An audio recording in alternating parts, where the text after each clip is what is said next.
Romance of Sui and Tang Dynasties Chapter 10. The source material kicks off with this, well, quite striking piece of philosophy. It basically says, heaven tests the ones it plans to lift up. Right. The path to doing great things, it's not meant to be smooth sailing. It requires, and this is a beautiful phrase, grinding into beautiful jade and tempering into fine gold. Wow, yeah. That imagery really sets the stage, doesn't it? It gives us the lens to see all the misfortune that's about to unfold. Like, if you're destined for something big, you have to go through the ringer first. Poverty, sickness, getting lost, even shame. Exactly. It's the total opposite of the person who the text criticizes. The one who blames heaven for every little thing that goes wrong. The antipode. So, with Qin Shi Bao at his most desperate, he doesn't even realize he's just sold off the very symbol of his former standing. We find ourselves in Erxian village, and there are three main players here. Wang Budang, Li Xuansui, and Shan Changqin. Shan Changqin's just made a deal. He thinks it's brilliant, but really it's setting up this moment of huge regret and a kind of moral lapse. Okay, let's break down that deal. So Jackson's thrilled. He's managed to buy this incredible horse, a 1,000-mile dragon colt, for just 30 taels of silver. Seems like a steal. Oh, absolutely. He's celebrating. But his friends, they're immediately a bit uneasy about it. Why is that? Well, the horse is clearly worth way more, and Wang Bodang, he's kind of the sharper one here, he immediately gives this warning. It's almost like a piece of strategic advice that points right at the failure that just happened. What does he say? He warns Johnson, don't go chasing small advantages, because, he says, those little wins often lead to great losses. Why does this source put that moral point right there? It seems aimed at Johnson's character, but then it quickly becomes about something else, doesn't it? That's the strategic insight, yeah. The greater loss isn't the money, it's about the friendship. Johnson realizes pretty fast that the seller wasn't just some random guy down on his luck. The small advantage he grabbed, it was basically exploiting the desperation of a genuine hero, the anonymous man from Shandong. It was Qin Shi Bao. Oh, wow. So the loss isn't the horse, it's the chance he missed. The chance to help his friend, show him respect when he needed it most. Exactly. And the sources even mention, that Yongsan had met Shi Bao before, but poverty had just changed him, made him unrecognizable, stripped him of that heroic aura, maybe. So, okay, huge regret kicks in. The three friends, they stay up, drinking, plotting. It's the fifth watch, like super early morning. They're planning this rescue mission. Yeah, they get another horse ready, and they rush off to Wang Xiao's shop at the Westgate Market. They're desperate to catch Shi Bao before he heads back to Jinan. The intention's good, but this is where things start to go sideways, isn't it? Destiny seems to step in. It really does, in a complicated way. First, just simple human failure gets in the way. They get to the shop. Shi Bao's already gone. And the shopkeeper, Wang Xiao, he doesn't exactly help. No, he actively hinders them. He tells them a flat-out lie. What does he say? Claims Shi Bao was in a massive hurry, grabbed a relay horse, and shot straight back to Shandong. But he knows Shi Bao left on foot.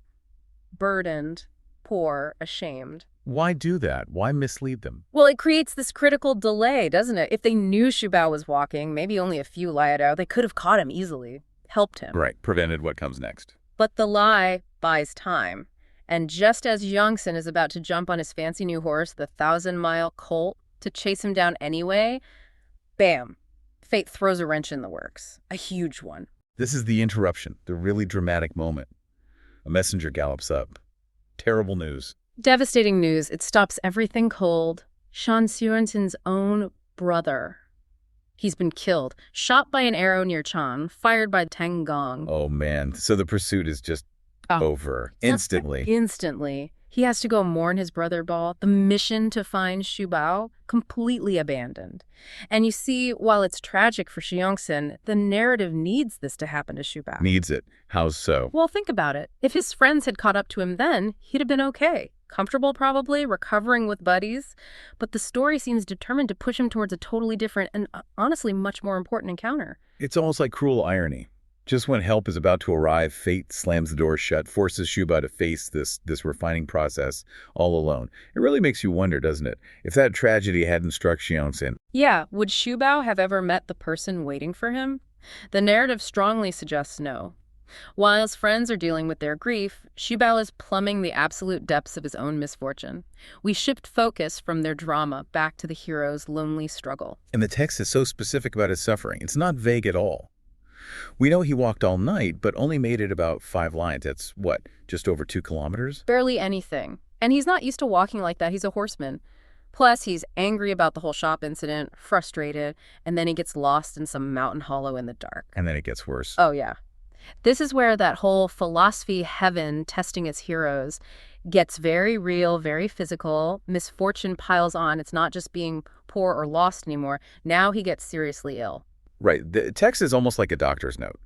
It connects his, emotional state directly to his physical breakdown. It really does. It lists the causes. It's like a perfect storm. What were they again? Okay, so first, he had some cold beef back at the market. That caused internal problems. Second, huge emotional distress. Just the sheer shame of selling his horse like that, that's like an internal injury itself. And third, the physical cold. He walked all night in heavy frost. So it's this combination: bad food inside, severe cold outside, plus the emotional turmoil. His system just gives out. So by dawn, the next day, second day of the 10th month, the hero is basically broken. Yeah. Body like fire, head pounding, dizzy. He just manages to drag himself another 5 li, reaches this place called Ten Li's shop, sees this big temple, the East Peak Temple, Wonher. He's trying to get inside, find refuge, but his body just quits. He collapses right on the doorstep. Right at the threshold. This horse describes it so vividly. He tries to climb the steps to the main hall, but his legs won't work. He trips on the actual doorstep and just crashes down right near the incense burner. And the sound. Let's pause on that. It wasn't just a man falling. It was louder. More significant. Absolutely, because he's still carrying his weapons, remember? Those famous 2 gold-plated maces Wu Thao strapped to his back. Ah, right. When he hits the stone floor, the maces hit too, and they hit so hard they actually shatter 7 or 8 pieces of the fancy floor tiles. That crash, it's like an announcement, a signal. The arrival of the fallen hero? Precisely, and that sound, that violent shattering, is heard by the exact person who is essentially waiting for him. The master of this temple isn't just some caretaker. He is Wei Zheng, styled Xuan Cheng, a scholar from Weisu. Okay, so this is the strategic mind entering the picture. Yeah. Wei Sheng. And he's not just book smart, is he? The text paints him as this, intellectual giant. Oh, completely. He didn't just study. He mastered everything. The classics, the 3 tombs, 5 canons, 8 diagrams, 9 hills, all the different philosophical schools, astronomy, geography, military tactics. Proficient in everything. So why is this genius dressed as a Taoist priest in some remote temple? That seems odd. Well, yeah, and if you think about the context, the Sui dynasty at the time, it makes sense. The regime really valued military guys, the Yu, and people born into powerful families, the Qiu. Right, inherited status. Exactly. Brilliant scholars like Wei Zheng, especially if they didn't have connections, the isolated and poor ones, they were basically ignored. Sidelined. The system didn't value his kind of strategic thinking. So he's kind of in self-imposed exile. So he's withdrawn, not because he wants to be a hermit, but because the path he should be on, the statesman's path, is blocked.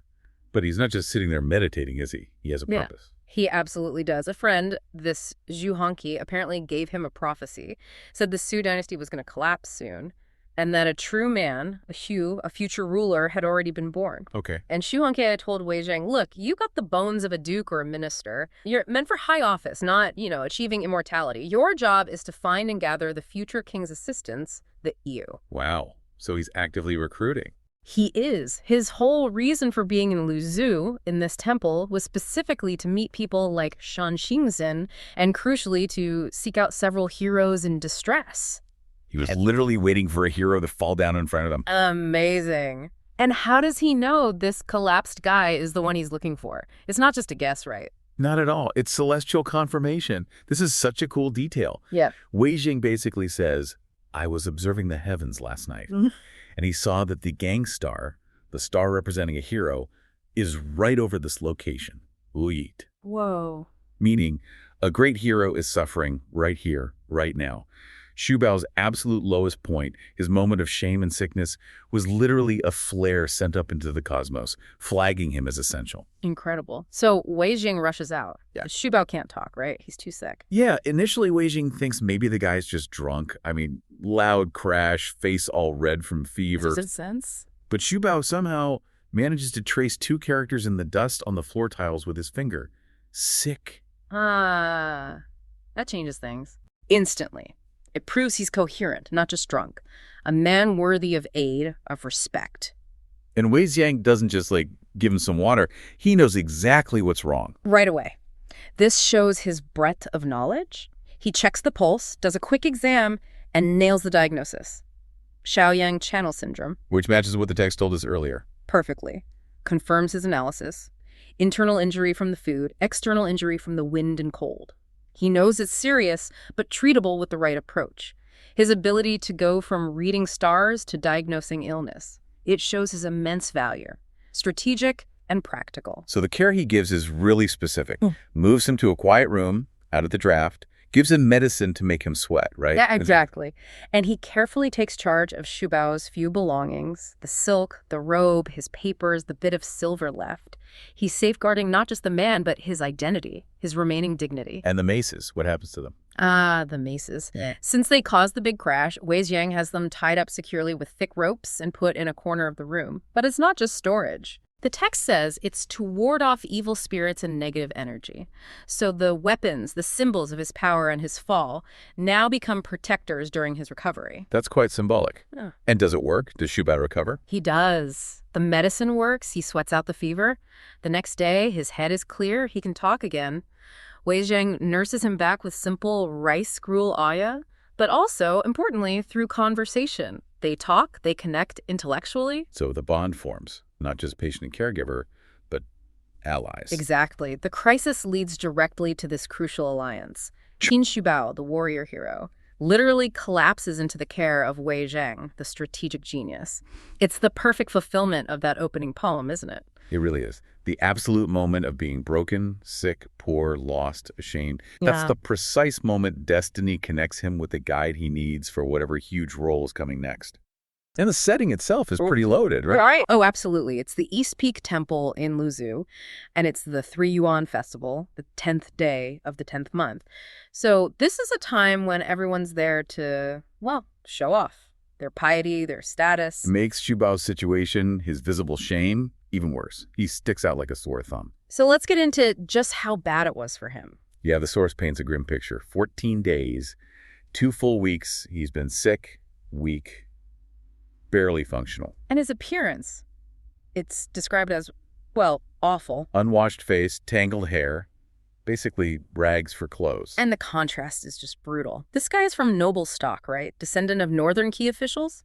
A hero's lineage. Yeah, background of virtue and power. But right then, you couldn't tell him apart from a beggar. And the people at the festival, the worshippers, they see him as more than just an eyesore. They see him as, actively contaminating the place. Absolutely. The text mentions their 7-tongued gossip. They call him a useless foreign person. Saying he's defiling the sacred temple. It's complete social rejection. And the novel makes it clear, Xu Bao feels this deeply. He's ashamed, embarrassed, but too weak, too beaten down to even argue. His illness has literally stripped everything away. Which is why Wei Xuanqing stands out so much. The temple host. Yeah, the Taoist priest, the Huangguan, he's the only one showing any kindness at all. He's been giving Xu Bao medicine, and the text says it's purely out of a single thought of compassion.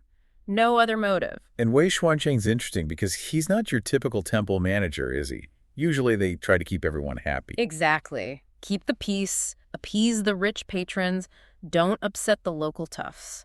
But Wei Xuanqing isn't doing that. No, the source stresses he's high-minded, intellectual almost. He doesn't bend his principles for local politics or influence. Which is why the locals resent him too, right? For protecting Xu Bao. Precisely. It makes them look bad, judgmental. Wei Xuanqing is just operating on a different level, morally speaking. He refuses to play the appearance game. Okay, so you get this really tense situation. Xu Bao's hiding, Wei's protecting him, the locals are furious. And then the biggest fish in the local pond arrives, Shan Xiangxin, the single commander. Right. Big deal in the region. Huge. And he's there for something important, a Wang Zhao, a big memorial service for his dead brother. Very public, very solemn. And the local leaders see their opening. Oh, yeah.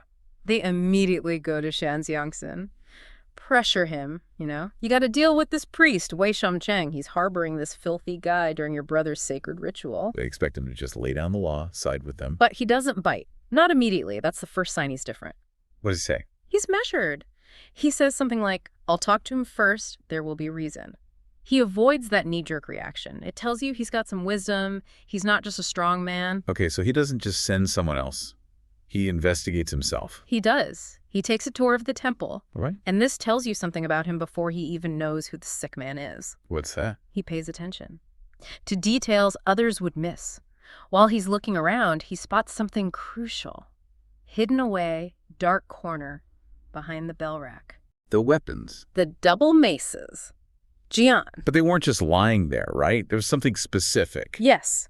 They were tied together with grass rope. Think about that. A warrior's signature weapons, powerful maces, bound with the cheapest, most basic material imaginable. Wow. That says everything. Power stripped bare. Exactly. Shan Jiangsun stops. He recognizes the type of weapon, knows it belongs to a serious fighter. Right. But the grass robe, that screams absolute poverty. And the temple workers tell him they belong to the sick guy. They confirm it, and that's when the wheels really start turning for Shan Jiangshan. So he goes to Wei Xuanqing. He does, not angry, but focused. He needs answers, and Wei tells him everything. The name? Shenjiu, courtesy name Shubao, from Kizu, Shandong, and the clincher, descendant of Northern Tea meritorious officials. Ah, so the place and the lineage. That's what hits Shan Jiangshan, Shandong Kizu, that lineage. This isn't just some random vagrant. This is someone from the warrior elite, someone he might even know, or at least know of. The whole situation flips, doesn't it? Completely. The shame isn't on Shubao anymore. It's on Luzu, on him as the local big shot, for letting a man of this caliber suffer like that. Okay, let's switch back to Shubao for a moment. He's feeling tiny bit better hiding out. Right, avoiding the main hall. But it's not the physical stuff that hits him hardest now. It's something else. What happens? He's resting in a back pavilion, and he just overhears something simple. A temple servant is getting supplies. That kind of supplies. Humble stuff. A bit of millet, some dried vegetables. The servant mentions making porridge for his own sick mother back home. Oh, wow. And that triggers something in Shubao. It absolutely crushes him. This simple act of filial duty by someone so ordinary, it just highlights his own failure. The guilt. Overwhelming. He's got all this talent, this potential. He's a renowned warrior. But he's failed the most fundamental duty, caring for his mother. He pictures her worrying, waiting, maybe thinking he's dead. And he just breaks down. Yeah, bursts into tears. It's not about the illness anymore. It's about this deep spiritual wound. Unfulfilled duty, wasted potential. And he needs to get it out somehow. He does. He finds a brush nearby, just a blunt one, used for temple accounts, nothing fancy, and he starts writing on the wall. The Manjiang Hong, the famous poem.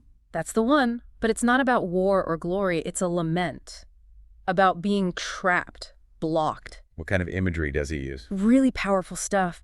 He calls himself a fish stuck in a ditch, drowning in smallness, Instead of the soaring rock, the great bird, or the charging tiger he feels he should be. Crying out about wasted hot blood. Yeah, and that fear of growing old without achieving anything. He writes about fearing that white hair will appear on his young head. It's incredibly raw. It shows his nobility, not through boasting, but through this exposed shame, right? Exactly. His true character isn't in his past deeds right now. It's in this vulnerability, this agony over failing his mother and his own potential. It's etched onto that wall. And just as he finishes. Shan Jianam finds him right there in the pavilion. The timing is perfect. The reunion. Does Shan Jiansun hesitate? Zero hesitation. He sees Shubao sick, filthy, broken Velo, recognizes him fully now, and strides forward, grabs him. And Then he does something stunning. He kneels. Shan Jiansun kneels to the sick man. Kneels right there. Expresses this deep, profound shame. Not Shubao, his shame, as the local host for letting his friend endure such sad and desolate conditions in his own territory. Wait, isn't that a huge risk for Shan Jiansun?